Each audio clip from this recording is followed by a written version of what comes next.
Түүнийг төсвийн байнгын дарга болж байгаад их баяртай байна. Манай говийн бүс нутгаас сонгогдсон гишүүн. За бид нар жил болгон төсөв дээр энэ бүс нутгийн хөрөнгө оруулалттай холбоотой асуудлуудыг ярьдаг. Төсөв яригдах болгонд. Тэгээ манай говийн бүс нутгаас одоо Монгол улсын эдийн засгийн бас нэлээдгүй дийлэнх хэсгийг ер нь бүрдүүлдэг хэрнээ бүс нутгийн хэмжээнд хөрөнгө оруулалтын асуудал маш дутуу болмог байдаг. Хангалтгүй байдаг талаар бид нар өөрснөө ч одоо зөндөө олон удаа ярьж байлаа. Манай одоо тойрогт ажиллаад явж байхад манай одоо өмнө говь, дунд говь, энэ дорн говь говийн бүсийн аймагуудын иргэд маань бас их хэлэх юм аа. Тэгэр зэрэг манай Наранбаатар гишүүн одоо өөрөө аймаг орон нутаг удирдах байсан хөдөөгийн нөхцөл байдал зовлон жаргалыг бас мэддэг хүн.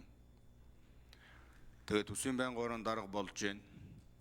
Одоо энэ 90 онд хийгдэх энэ хөрөнгө оруулалтуудтай холбоотой за төсвийн энэ бодлоготой холбоотой юмуд дээр нэлээд сайн ажиллах байх гэж их итгэж найдаж байна. Тэгээ Наранбаатар гишүүнд амжилт хүсье. Бүгдээрээ одоо энэ төсвийн бодлогыг зөв болгох, за төсвийн тухай хуульд одоо бас тодорхой өөрсдийн байр суурь санал бодлоо сайн илэрхийлж явах. Энэ зүйлүүдээр бол таныг маш их санаачлагтай ажиллана гэж ингэж одоо бодож дэмжиж байгаамаа. Тэгээ танд ажлын амжилт хүсье.